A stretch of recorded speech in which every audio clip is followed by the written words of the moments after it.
नल मशहूर और खूब संपन्न राजा थे। एक बार उनकी पत्नी दमयंती ने अपनी खास सेविका को गले में गांठ लगा पीला डोरा बांधे देखा। दमयंती ने पूछा तो उसने उत्तर दिया, यह मां संपदा का डोरा है। दमयंती ने पूछा, इससे क्या होता है? सेविका ने कहा, इसे पहनने से घर में सुख संपत्ति आती है और पहले से हो तो और भी बढ़ जाती है। रानी को अच्छा लगा, उसने भी एक डोरा लेकर 16 गांठें देकर अपने गले में बांध लिया। रात में राजा नल ने दमयंती से गले के पीले डोरे के बारे में पूछा तो रानी ने सारी बातें बता दी। इस पर नल ने कहा, हमें किस बात की कमी है, और उस डोरे को तोड़कर फेंकने के बाद चैन से सो गए। कुछ देर बाद राजा को सपने में एक औरत दिखी जो कह रही थी, मैं जा रही हूँ।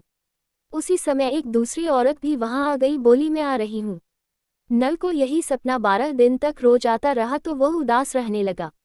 दमयंती ने पूछा कि उदास क्यों है, तो राजा ने कहा, समझ में नहीं आता वे दोनों औरतें कौन हैं। अगली बार राजा ने उन दोनों का नाम पूछा तो पहली बोली मैं लक्ष्मी हूँ और दूसरी ने अपना नाम दरिद्रा बताया। जल्द ही राजा नल को पता चला कि पखवाड़े भर के भीतर उनका सब धन जाता रहा है। वे इतने गरीब हो गए कि खाने तक को न रहा। वे जंगल में कंद मूल खाकर रहने लगे। एक दिन उनके 5 बरस के बेटे को भूख लगी तो दमयंती ने नल से मालिन के यहाँ से छाछ मांगकर लाने को कहा। मालिन ने राजा को छाछ देने से मना कर दिया। एक दिन जंगल में बेटे को सांप ने डस लिया। वे पुत्र रत्न खोकर दुखी थे कि राजा नहाकर धोती सुखा रहा था, तभी तेज हवा धोती उड़ा ले गई। रानी ने अपनी आधी साड़ी फाड़कर नल को दी। बाद में राजा खाने के 2 तीतर मार लाया। रानी ने तीतर भुने तो भुने तीतर उड़ गए। वे भूखे प्यासे आगे बढ़े तो रास्ते में राजा के दोस्त का घर पड़ा। उसने दोनों को जिस कमरे में ठहराया था वहां रखे लोहे के औजार और सामान धरती में समा गए।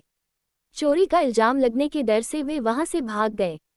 आगे चलकर राजा की बहन का घर पड़ा। राजा की बहन ने पुराने महल में ठहराया और सोने की थाल में उन्हें खाना भेजा तो थाल मिट्टी की परात में बदल गया। परात को जमीन में गाड़कर वे फिर भाग निकले। रास्ते में एक साहूकार का घर आया। साहूकार ने नल और दमयंती के ठहरने की व्यवस्था जिस हवेली में की, वहां खूंटी पर हीरों का हार टंगा था। पास ही दीवार पर मोर का चित्र बना था। देखते ही देखते मोर हार को निगलने लगा। यह अचरज देखकर वे वहां से भी चोरी के डर से भाग चले। दमयंती ने सलाह दी कि शहर की ओर भागने से बेहतर है जंगल में कुटिया बनाकर रहा जाए। वे जंगल में तो नहीं गए पर एक सूखे बगीचे में रहने लगे। दोनों बगीचे को सींचते और देख रेख करते। दोनों की मेहनत से वह बगीचा हरा भरा हो गया। तो एक दिन बगीचे का मालिक वहां आया और खुश होकर पूछा, तुम दोनों कौन हो? नल और दमयंती ने कहा, हम मुसाफिर हैं, नौकरी खोजते हैं। बाग के मालिक ने उन्हें अपने यहाँ नौकर रख लिया। एक दिन बाग की मालकिन ने संपदा देवी की कथा करवाई। सबको बुलवाया। दमयंती भी गई थी। उसने भी कथा सुनकर संपदा देवी का डोरा ले लिया। राजा ने रानी से फिर पूछा, ये कैसा डोरा पहना है? दमयंती बोली, यह वही डोरा है जिसे आपने एक बार तोड़कर फेंक दिया था। हमें इतनी विपत्तियां झेलनी पड़ी। संपदा देवी हम पर नाराज हो गईं। दमयंती ने कहा, यदि संपदा माता सच्ची है तो हमारे दिन फिर से लौट आएंगे। उसी रात नल ने सपना देखा। एक स्त्री कह रही है मैं जा रही हूँ, दूसरी स्त्री मैं आ रही हूँ। राजा के पूछने पर पहली औरत ने अपना नाम दरिद्रा तो दूसरी ने लक्ष्मी बताया। राजा ने लक्ष्मी से पूछा, अब तो नहीं जाओगी? लक्ष्मी बोली, यदि तुम्हारी पत्नी संपदा का डोरा लेकर कथा सुनती रहेगी तो कभी नहीं, पर तुम डोरा तोड़ दोगे तो चली जाऊंगी। उधर बाग की मालकिन किसी रानी को हार देने जाती थी। उस हार को दमयंती गूंथती थी। रानी को दमयंती का बनाया हार बहुत पसंद आया। रानी के पूछने पर बाग की मालकिन ने बताया कि उसकी नौकरानी ने बनाया है। रानी ने बाग की मालकिन से दोनों के नाम पूछने को कहा। उसने नाम पूछे तो पता चला कि वे नल दमयंती हैं।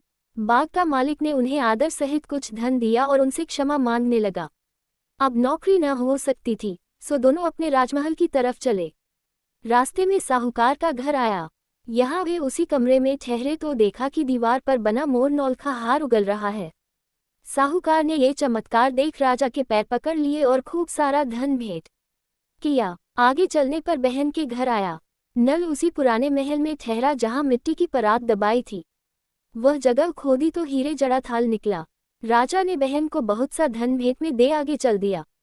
इसके बाद नल दमयंती मित्र के घर पहुंचे और उसी कमरे में ठहरे जिसमें पहले रुके थे।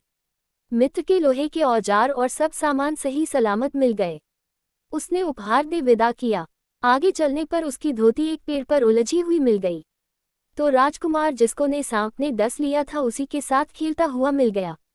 अपने महलों में पहुंचने पर दमयंती की सखियों ने मंगल गान गाया और नल का उसके मंत्रियों और अधिकारियों ने जी खोलकर स्वागत किया। संपदा जी लक्ष्मी कथा ने उनके बुरे दिन अच्छे दिनों में बदल दिए।